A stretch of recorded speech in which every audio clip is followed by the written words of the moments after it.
Hello everyone, welcome to today's session. We are going to talk about programs for rural and urban development. In this session, we are going to talk about the appraisal of the developmental programs efforts in rural and urban areas. The objectives of today's lesson are to enable students to understand the impact of development programs, to comprehend the appraisal of the development programs efforts in rural and urban areas.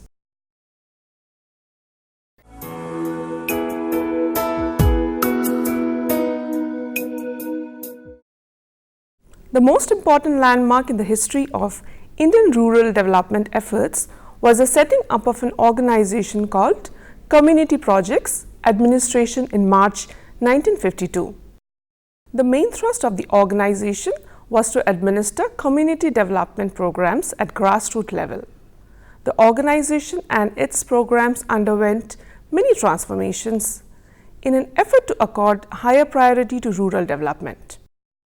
Department of Rural Development was constituted in October 1974 as a part of Ministry of Food and Agriculture. However, it was realized that for a sustainable development, rural development has to be more holistic and all-encompassing, that includes not only agriculture development but also the economic betterment of the people, a better and higher quality of life and social transformation. This realization led to several transformations to the originally conceived Department of Rural Development in terms of mandate, status and name.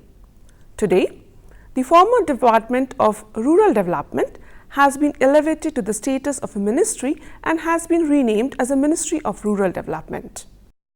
The higher order of budgetary outlay for rural development programs aptly demonstrate the importance that the government has accorded to rural development. The Ministry of Rural Development, or MORD, is the apex institution at the level of central government with the mandate to formulate policies and design, implement a number of programs that are aimed at bringing about a sustainable holistic development in rural areas. Besides MORD, other ministries and departments at central government level such as education, health, agriculture, small-scale industries, etc. also contribute significantly to the rural development process in India. Urbanization in India has occurred more slowly than in other developing countries, and the proportion of the population in urban areas is only 28%. The pace of urbanization is now set to accelerate as the country sets out on the rapid growth.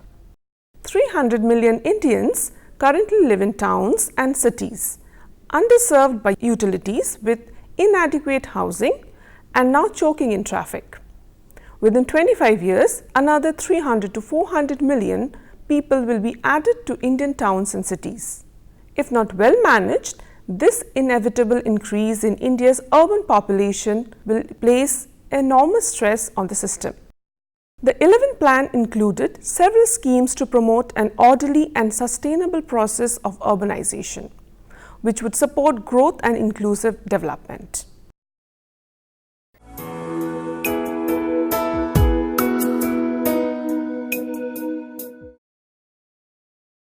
Mahatma Gandhi National Rural Employment Guarantee Act, or MGNREGA. MGNREGA is an act that aims to strengthen the women employment by enforcing about 33% of total workforce should be women, and also that there will be equal wages for men and women.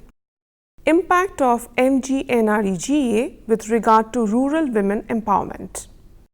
The extensive participation of women in MGNREGA shows that women are coming out of their homes not only to work but also to visit banks and panchayat offices, which they may not have done previously. This enhanced mobility is because of the higher status of being income-earning workers. Women remain as caregivers even though they take on paid work. Their preference is for work near the homes, flexible timing, etc., all of which are fulfilled by the MGNREGA.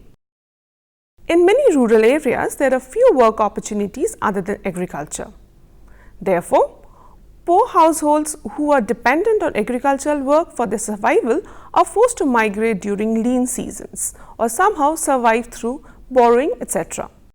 This is precisely the situation that MGNREGA is intended to address, though the creation of additional work opportunities during agricultural lean seasons.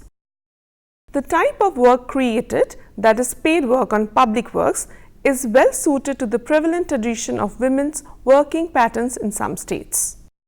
Rural women employment. Presently, the MGNREGA is being implemented in all the rural districts of the country. The figures from the survey conducted in different states indicate an impressive participation of women in the employment generated through MGNREGA. The highest employment status amongst women in terms of person day can be seen in Kerala, 92.75%. This is followed by Puducherry, 80.36%, Goa, 75.64%, Tamil Nadu, 73.82%, and Rajasthan, 69.29%. However, some states, such as the lowest employment share of women is represented by Uttar Pradesh, 26.97%, followed by Jammu and Kashmir, 28.38%, Mizoram, 23.33%, Assam, 24.87%, and Nagaland, 27.23%. Have to initiate more effort to increase the ratio of women employment through MGNREGA.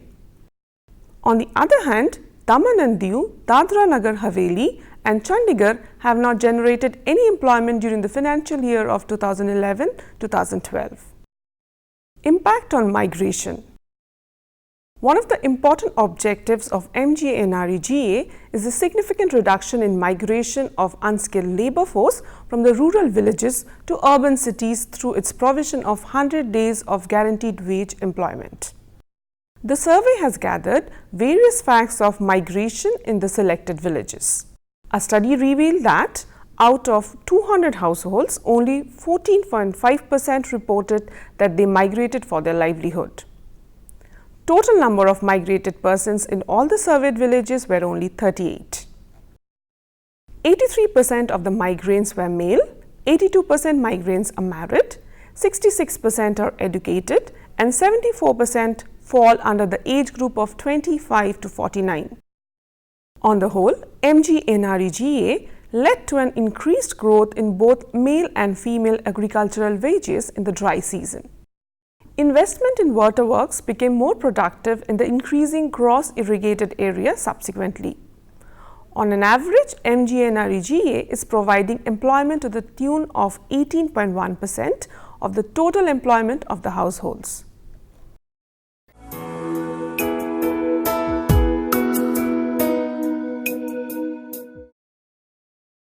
Swarna Jayanti Gram Swarojgar Yojana or SGSY. Impact of SGSY. Majority of the Swarojgaris felt that impact of the SGSY has been more on their economic development, 80.14%, followed by social development, 12.71%, increase in entrepreneurial skill, 2.14%, increase in group participation, 1.43%, and so on. The response on the nature of impact varied in different districts. Improvement in the level of awareness about the development programs was reported by 67.29 Swarojgaris. Improvement in the level of income was expressed by 65.57% Swarojgaris. Easy access to credit was also perceived by 44.57% Swarojgaris as the impact of the SGSY scheme in the economic sphere. Around 1/5 of the Swarojgaris, 18.57%, felt that their participation in SGSY lessened their debt burden. Further, nearly 1/3 of the Swarojgaris, 31.71%, felt that they were relieved from the clutches of money lenders due to their participation in the SGSY. Similarly, nearly 1/4 of the respondents, 24.29% felt that they could purchase certain new gadgets from the income accrued to them from the SGSY. Swarojgaris, 9.43% expressed they could purchase gold ornaments due to their participation in SGSY. Thus, the program helped many participants in improving their economic conditions. The social sphere in which the Swarojgaris perceived impact included creation of opportunities to invest in children's education 43%, participation in group activities 40%, increase in social status 20.57%, ability to take decisions 26.57%, care for the sick persons 16%, improvement in the quality food intake 25.57%, skill development 24.86%, improved self-esteem 27.43% and social inclusion 22.86%. Another good accomplishment of the program is impact of self-help group strategy on socio-economic development of rural and urban Swarojgaris. The number of assisted SGH groups or Swarojgaris has increased from 35,000 in 1999 to 1.15 million in 2007-2008. The National Bank for Agriculture and Rural Development or NABARD created a 15 billion rupees fund to cater to women's self-help groups in economically weaker districts in the country. After joining the self-help group, the women are economically and socially empowered.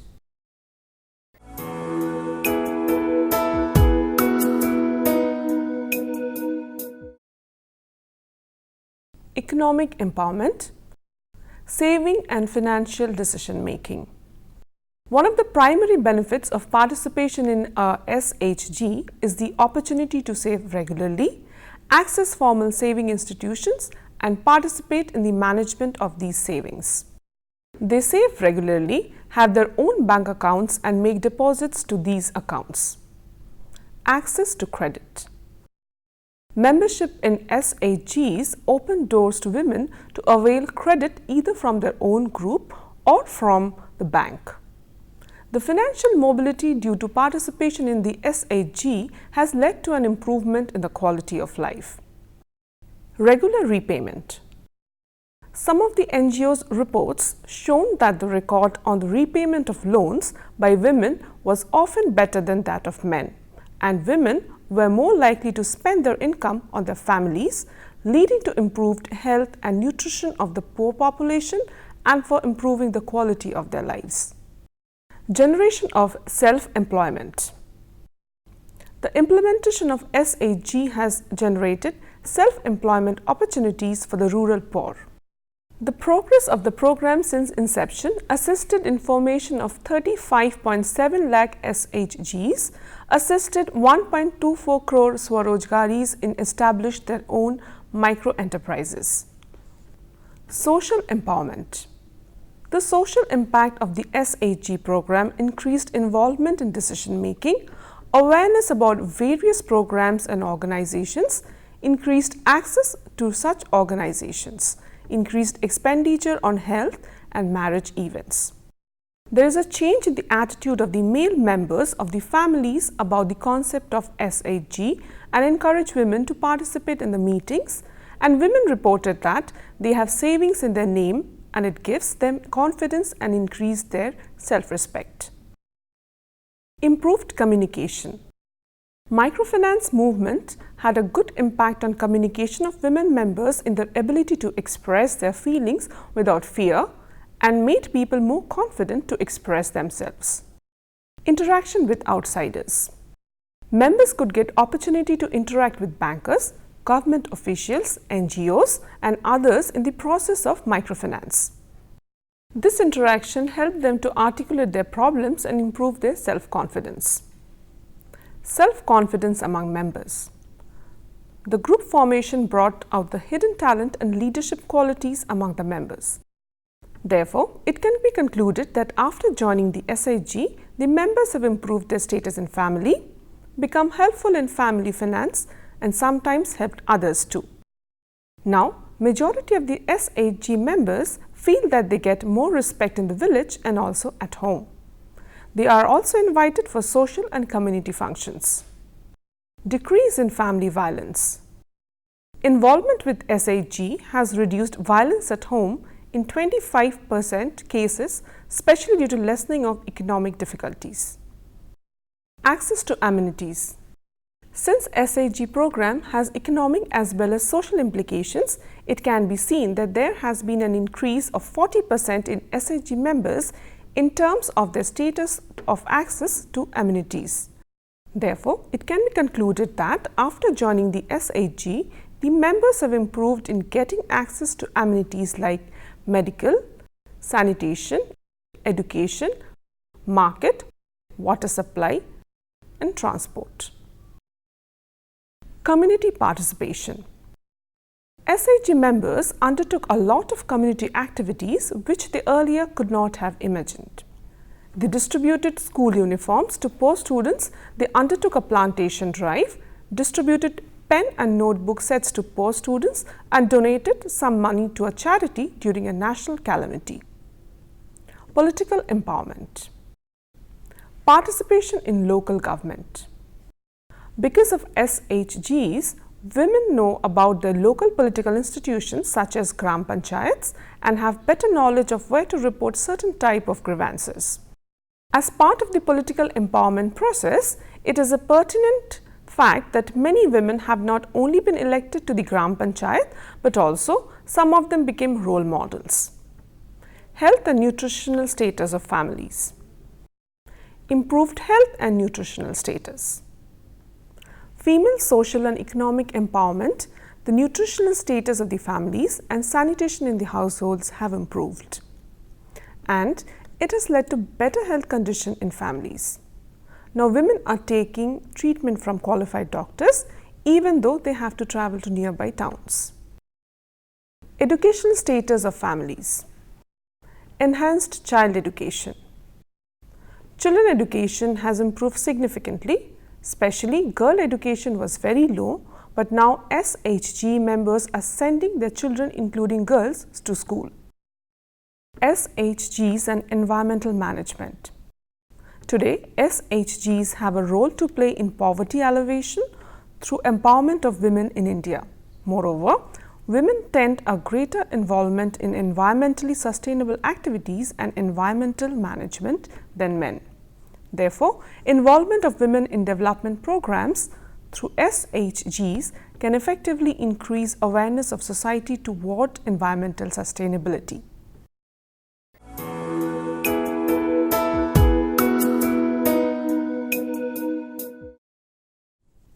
Employment Assurance Scheme or EAS.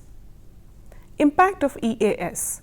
The impact of the EAS has been assessed in the light of the program objectives, that is, firstly to provide gainful wage employment and secondly to create social and economic infrastructure in rural areas.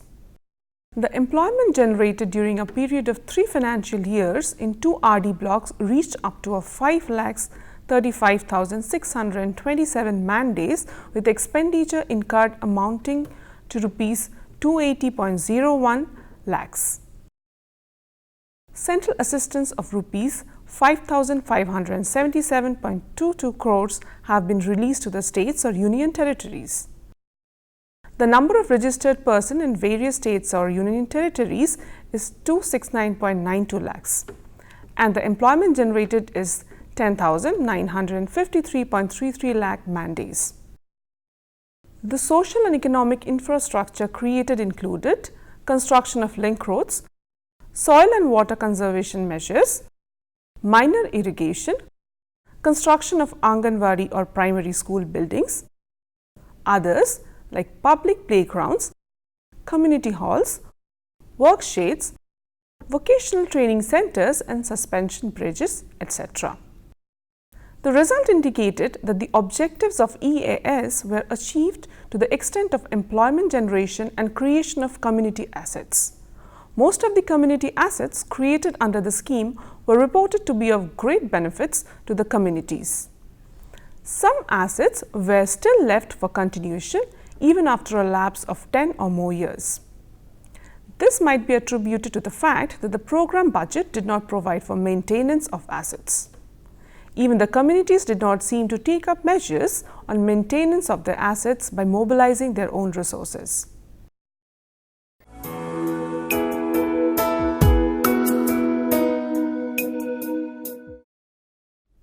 National Social Assistance Programme or NSAP. Impact of NSAP. As per NSAP eligibility criteria, new beneficiaries will be identified from BPL list prepared by the states or union territories as per guidelines issued by the Ministry of Rural Development or MORD for BPL Census 2002.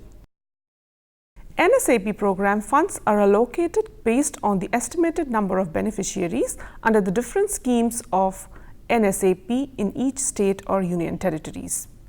If the states or union territories report a lower coverage of beneficiaries than the estimated number, the allocation of funds for such states or union territories would be based on the reported number.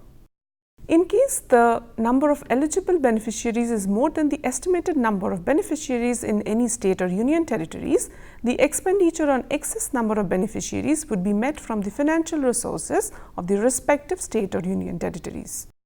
In view of the above, financial or physical target has not been fixed for the scheme of NSAP.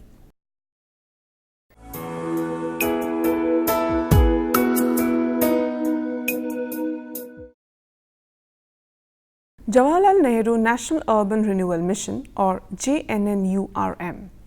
The 11th plan included several schemes to promote an orderly and sustainable process of urbanization, which would support growth and inclusive development. The flagship scheme is JNNURM. Impact of JNNURM. JNNURM has expanded the concept of city improvement beyond roads, flyovers and traffic management to concerns with sanitation, water and public transportation, and now even to the more fundamental needs and rights of the underserved poor in the city. As of September 2009, the program has approved 2,523 projects with a central assistance commitment of Rs 52,687 crores, amounting to nearly 80% of the total program funds. Already, 17 states have submitted projects exceeding 75% of the allocation target.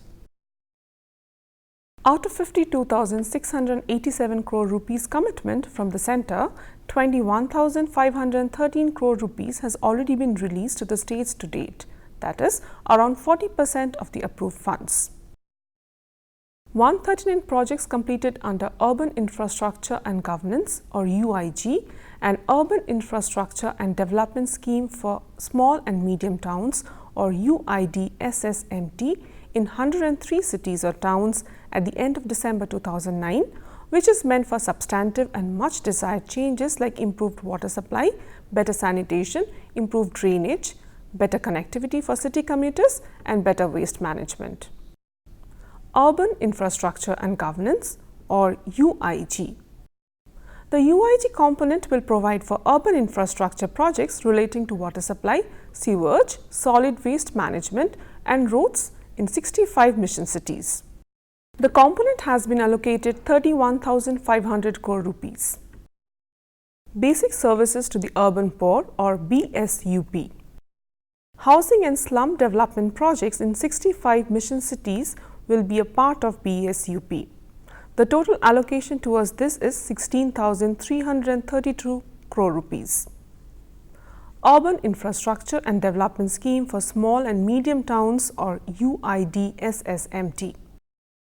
This component will provide for urban infrastructure projects relating to water supply, sewer, solid waste management and roads in small and medium towns. The total allocation towards this in the 11th plan is 11,400 crore rupees.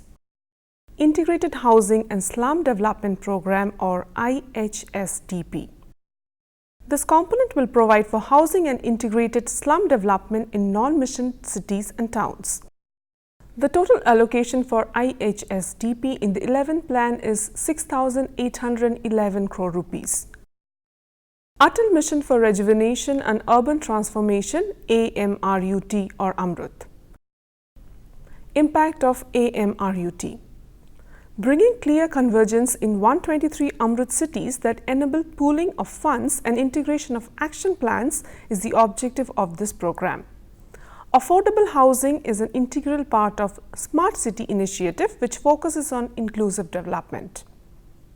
Government allocated about 7,296 crore rupees for two central schemes, Atal Mission for Rejuvenation and Urban Transformation, AMRUT, and Smart Cities Mission. The General Budget 2016-17 earmarked an amount nearly 4,091 crore rupees for AMRUT. Out of the 9 states under consideration, there is a total convergence of AMRUT and Smart City missions in respect of Chhattisgarh, 2 Smart and 9 AMRUT cities, Jammu and Kashmir 1 and 3, Kerala 1 and 7, Madhya Pradesh 7 and 32, Orissa 2 and 9, Rajasthan 4 and 28, and Telangana 2 and 11. 25 of the 26 smart cities in these 9 states are also covered under AMRUT and Housing Mission as well, and 123 AMRUT cities under Housing Mission. Identification of cities or towns for housing projects depend on demand situation and prioritization in terms of number of poor and slum dwellers in a city or town. Other AMRUT cities to be identified for housing projects are Adityapur in Jharkhand and Dewas in Madhya Pradesh. Pradan Mantri Awas Yojana, Housing for All Programs. Impact. Pradan Mantri Awas Yojana, Housing for All program funds are allocated for the states based on 75% weightage of rural housing shortage and 25% weightage of poverty ratio. Since 1985, 25.2 million houses have been constructed under the scheme. Under the Bharat-NIRMAN Phase 1 project, 6 million houses were targeted and 7.1 million actually constructed from 2005 to 2006 to 2008 to 2009. Additional 12 million houses are planned to be constructed for renovated under the Bharat-NIRMAN Phase 2. According to the official 2001 figures, the total rural housing shortage was 14.825 million houses. This is all about the appraisal of the developmental programs efforts in rural and urban areas. Any questions? Yes, ma'am. I have a doubt. Who are the Swarojgaris? Good question. Swarojgaris are the beneficiaries of Swarna Jayanti Gram Swarojgar Yojana program or SGSY program. And SHGs or self-help groups are also called Swarojgaris. Any more questions? With this, we end today's session here. Thank you.